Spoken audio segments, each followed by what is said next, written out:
Oi, gente, tudo bem com vocês? Aproveitei aqui o sol, a iluminação, para continuar o estudo com vocês sobre o artigo 18 até o artigo 22 do Código Penal. A gente vai falar sobre eles hoje, né?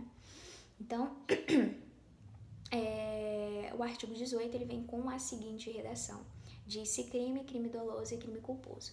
Então, necessariamente, a gente precisa entender que o crime de caráter doloso ele é um crime que tem intenção, ele tem ânimos, ele tem uma vontade específica. Então, o crime doloso é aquele em que você intencionalmente age e que você decide praticar um crime. Como a nossa professora Marília, de Direito Penal, de parte geral, da Universidade Estadual do Mato Grosso do Sul, ela explicou que o crime doloso ele tem característica de foda-se.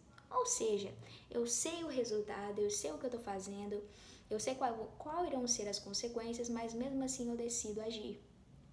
Eu não estou nem aí, eu mesmo assim faço. Eu tenho uma intenção específica, e aí disse esse crime como crime doloso. Já o crime culposo, eu não tenho um dolo específico, eu não tenho um ânimos, tá? Mas eu tenho uma atitude em que eu ajo de forma negligente, imprudente ou imperita, e a gente vai entender cada uma delas. Nesse caso, o crime culposo, ele é de característica fudeu. Por quê? Eu não tinha a intenção, mas o crime aconteceu por negligência, imprudência ou imperícia.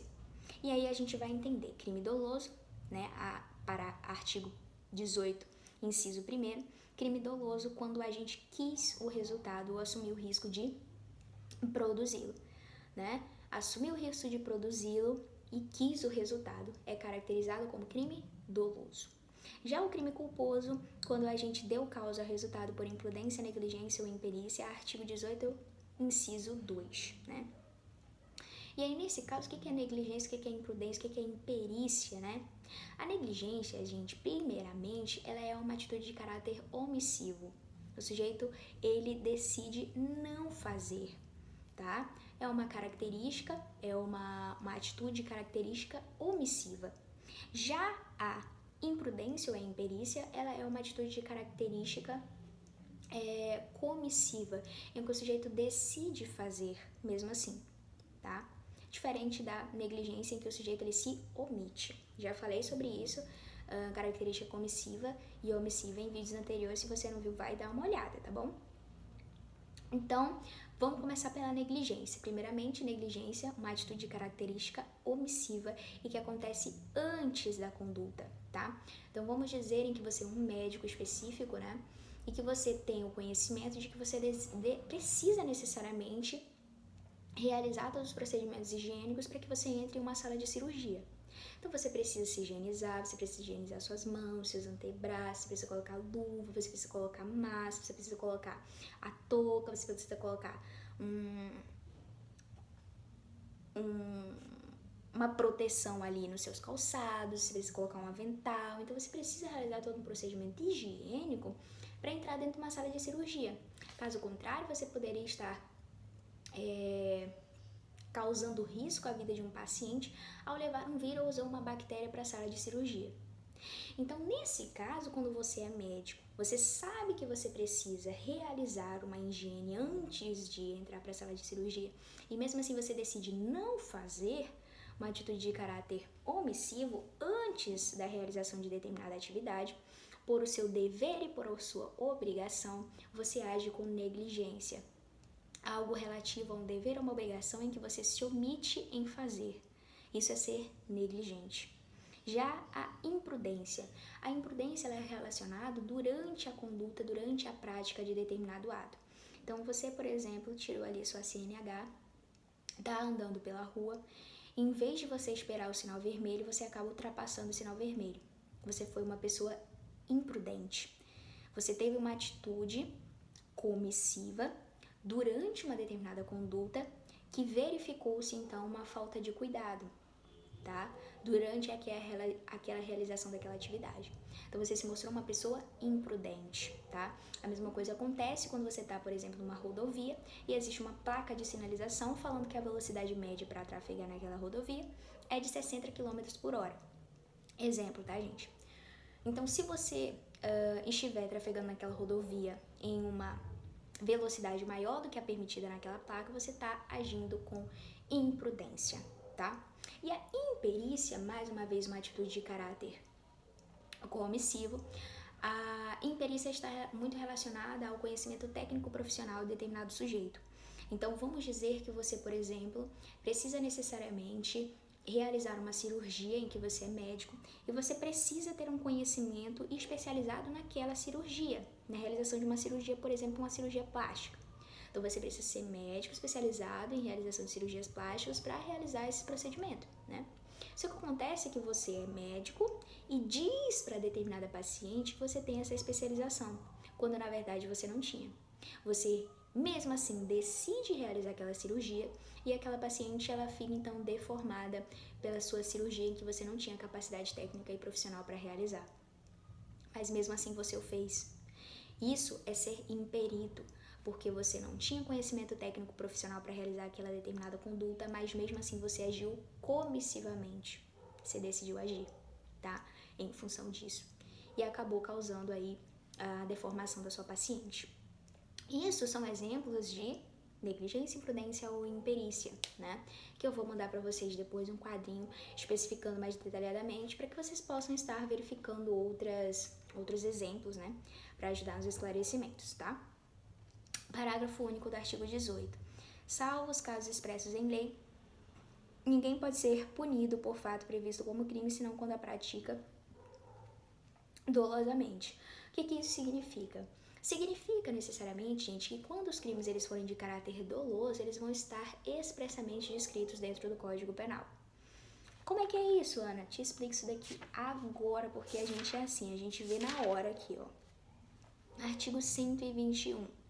Homicídio simples. Então a gente tem aí o homicídio simples, o homicídio privilegiado, o homicídio de caráter qualificado e lá no parágrafo 3º a gente tem o homicídio culposo. Né? Então uma previsão expressa do Código Penal dizendo o que vai ser o crime culposo aqui. Homicídio culposo. E lá no artigo 129, parágrafo 6º também tem lesão corporal culposa. O que quer dizer que sempre quando o crime ele for de característica culposa, ele vai estar expressamente descrito em lei. O que quer dizer que aqueles não têm previsão culposa, né? Vão ser de caráter doloso, como o crime aqui do homicídio simples, homicídio privilegiado, a lesão corporal, né? Os tipos de lesão corporal que possuem de característica dolosa, mas que vão ter partes específicas em que a lei vai ser expressamente declarar, né? Que vai ser crime culposo. E aí, voltando, a agravação pelo resultado. Pelo resultado que agrava especialmente a pena, só responde o agente que houver causado ao menos culposamente. Aqui a gente tem a característica de um crime considerado ou classificado, né, como crime pré-ter-doloso, em que há dolo no antecedente e culpa no resultado. Ou seja, o sujeito ele tinha dolo, ele tinha intenção de praticar determinada conduta, determinado resultado, só que quando o resultado aconteceu, ele foi maior do que o esperado. Ou seja, aconteceu um resultado mais grave. E aí, nesse caso, esse sujeito, quando ele tem culpa no resultado mais grave, a gente chama esse crime de pré-ter doloso. Dolo no antecedente e culpa no resultado. Só que acontece, eu que pratiquei esse crime, como por exemplo, lesão corporal seguida de morte. Eu queria causar lesão corporal, mas eu acabei causando a lesão corporal seguida de morte. Eu respondo pelo quê? Eu respondo pela lesão corporal seguida de morte ou pela lesão simples?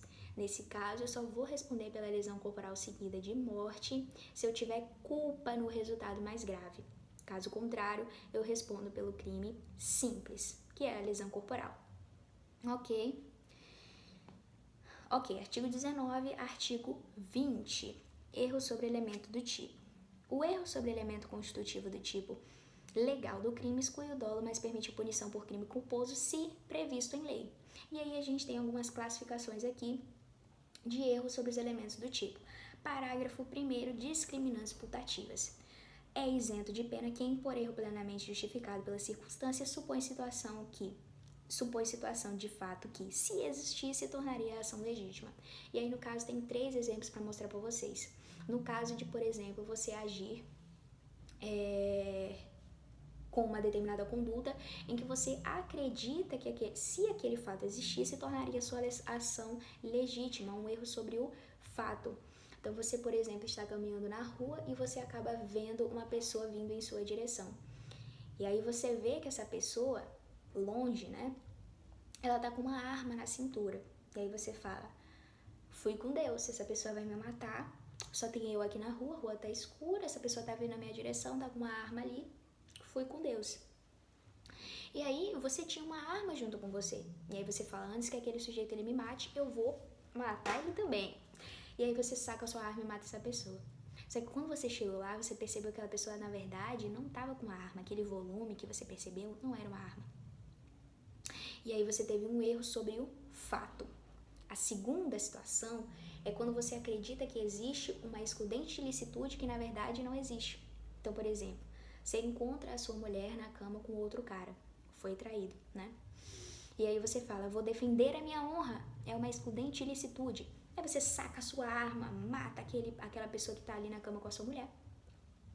E aí o que acontece é que essa excludente de licitude, ela na verdade não existe. Não existe defesa da honra, tá? Mas se ela existisse, tornaria a sua ação legítima. E a outra situação é quando você tem uma incompreensão do limite da excludente de licitude. Então, por exemplo, vamos dizer que você age em legítima defesa. Só que como a gente sabe, a gente vai aprender em aulas posteriores, tá? Que a legítima defesa precisa ser uma ação em repelência, vamos dizer assim, né? Uma atitude em contrariedade, uma atitude que aconteceu sobre a sua pessoa e que você precisa necessariamente agir com os meios moderadamente necessários. Você não pode sair, por exemplo, praticando excessos nessa sua ação em repelir uma agressão. Ela precisa ser moderada, ela precisa ser proporcional. Então, por exemplo, vamos dizer que uma pessoa ela agrediu você e você vai, então, repelir essa agressão injusta sobre a sua pessoa. E aí você começa, então, a desferir vários socos nessa pessoa, essa pessoa fica inconsciente e você continua batendo ali, a cara daquela pessoa fica toda deformada. Você teve uma incompreensão, tá? Nos limites da excludente licitude, que é a lesão corporal. Você não agiu com os modos moderadamente necessários para repelir aquela agressão. Você foi desproporcional, você foi desmoderado, tá? E aí, nesse caso, se tivesse uma previsão no Código Penal que permitisse essas atitudes, a sua atitude ela seria lícita, obviamente, mas você agiu fora dos limites legais, né? E aí, nesse caso, você é isento de pena. Porém, como a lei diz, parágrafo 1º, não há isenção de pena quando o erro deriva de culpa e o fato é punível por crime culposo, ok? Parágrafo 2º, erro determinado por terceiro. Erro determinado por terceiro. Responde pelo crime o terceiro que determina o erro. O que é esse erro determinado por terceiro? Então, vamos dizer que eu, Ana Luísa, quero furtar o celular do Rodrigo. E aí o Rodrigo, sei lá, ele tá em cima do balcão, dentro de uma sala que eu tô ali. E tem várias pessoas dentro dessa sala. O que acontece é que, por eu não ter uma boa reputação, eu peço pro sujeito que tá do lado ir ali e pegar o celular do Rodrigo, em vez de ser eu. Porque senão, se for eu, vou ficar muito na cara, né? E aí eu peço pra outra pessoa, olha, vai lá, pega o meu celular que tá lá em cima da mesa que eu esqueci, você pega e traz pra mim. E aí outra pessoa fala assim, o celular da Ana Luísa, vou lá pegar. Pega o celular e traz pra mim. Só que na verdade o celular não era meu, o celular era do Rodrigo. Eu estou furtando o celular do Rodrigo. E aí, quem que vai responder pelo crime? Sou eu? Ou é a pessoa que eu mandei pegar o celular, né? E aí o artigo 20, parágrafo 2º, ele responde, né? Responde pelo crime o terceiro que determina o erro. Então, quem vai responder pelo crime sou eu que determinei aquela atitude e não a pessoa que foi lá pegar o celular, porque ela acreditou em mim. Ela acreditou que o que eu estava falando era verdade, tá? Parágrafo 3º, erro sobre a pessoa. Isso daqui, gente, é uma exceção de um princípio que eu já falei pra vocês lá, acho que foi no meu primeiro vídeo que eu postei com vocês, que foi os princípios do direito penal, né? Princípios importantes e que eu falei que a gente ia ver futuramente, né? E a gente tá vendo, essa é uma exceção desse princípio. Princípio em que o direito penal ele considera o que o agente ali fez e não o que ele queria. Porém, aqui é uma exceção quando há erro sobre a pessoa. Não se considera-se o que o sujeito fez, mas o que ele queria, o que ele efetivamente queria. O que é esse erro sobre a pessoa? É quando, por exemplo, eu quero matar o sujeito B E aí eu faço uma averiguação de toda a vida desse sujeito B.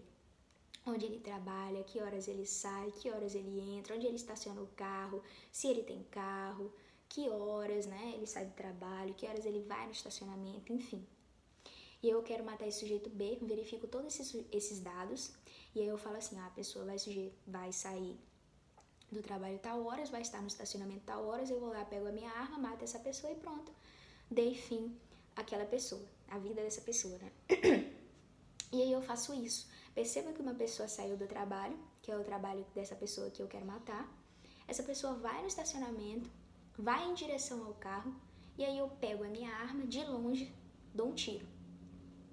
O que eu percebo é que quando eu chego perto para verificar se eu realmente matei o sujeito B, quem estava ali não era o sujeito B que eu queria matar, mas era outra pessoa diferente. E aí eu tive um erro sobre a pessoa. Em vez de eu matar o sujeito B, eu matei o sujeito C, por exemplo. Tá? E aí, nesse caso, essa é uma exceção do princípio que eu acabei falando lá no primeiro vídeo, tá? Que a gente considera, nesse caso, o que o sujeito, ele efetivamente queria e não o que ele fez, tá? E aí vai falando, ó, o erro contra a pessoa a qual o crime é praticado não isenta a pena, não se considera-se, nesse caso, as condições ou qualidades da vítima, senão as da pessoa contra o agente que iria praticar o crime. Ok? Erro sobre a ilicitude do fato.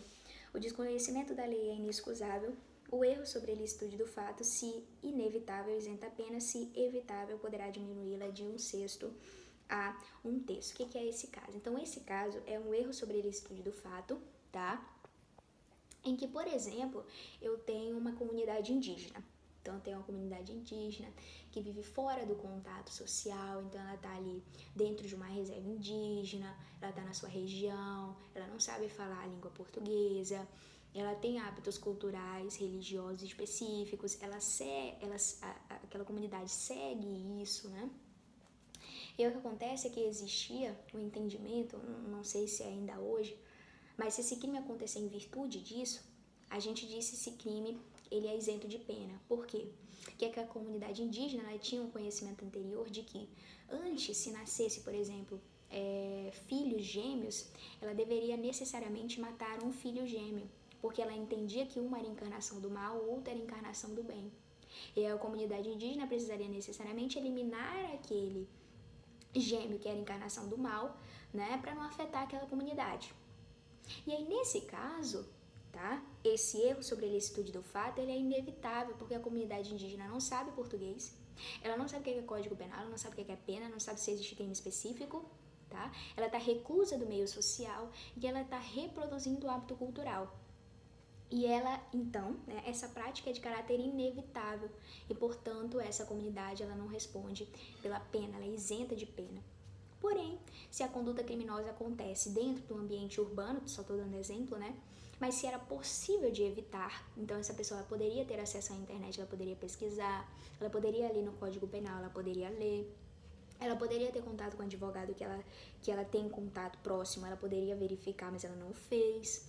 Então era evitável, mas essa pessoa decidiu ainda assim fazer. Ela responde pela pena, porém com a pena reduzida, como o código vem falando, diminuída de 1/6 a 1/3, artigo 21.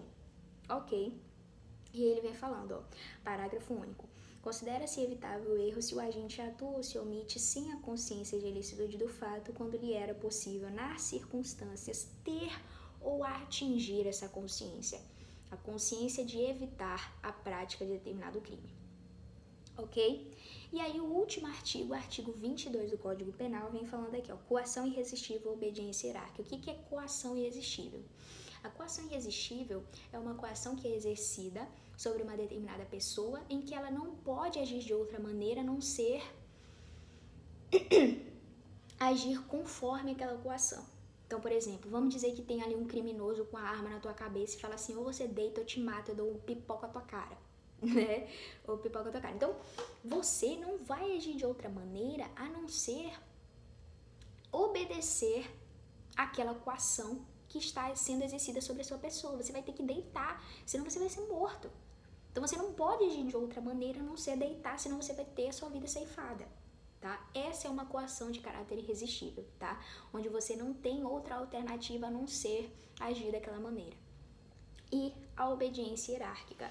Obediência hierárquica, graus, níveis de hierarquia, né? Então você tem uma certa subordinação e você tem uma ordem emanada do seu superior. Por ter uma ordem emanada do seu superior, você entende que você deve obedecer. Então você obedece uma ordem de caráter hierárquico superior à sua, né? E aí, como é que acontece? Quem vai ser responsabilizado? Quem determinou a coação, quem determinou a ordem, ou aquele sujeito que foi coagido, ou aquele sujeito que obedeceu aquela ordem, né? Então, ó, se o fato é cometido sobre coação irresistível ou em estrita obediência à ordem não manifestamente ilegal, tá? Então, precisa entender que ela é de caráter legal, se eu tiver o conhecimento específico, né, que seja de caráter ilegal, né, precisa, tá? De acordo com o Código Penal, precisa se verificar também esse requisito aí. De superior hierárquico, só é punível o autor da coação ou da ordem, aquele que determinou a coação, aquele que determinou a ordem específica em obediência hierárquica é que deve responder pelo crime, e não aquele que foi coagido e não aquele que obedeceu uma determinada ordem. Ok ou não ok? Então, assim, a gente tem o resumo específico sobre alguns pontos detalhados do artigo 18 até o artigo 22 do Código Penal. Eu espero que vocês tenham entendido, tenham contribuído com o estudo de vocês. Até mais e até a próxima, tá? Tchau, tchau!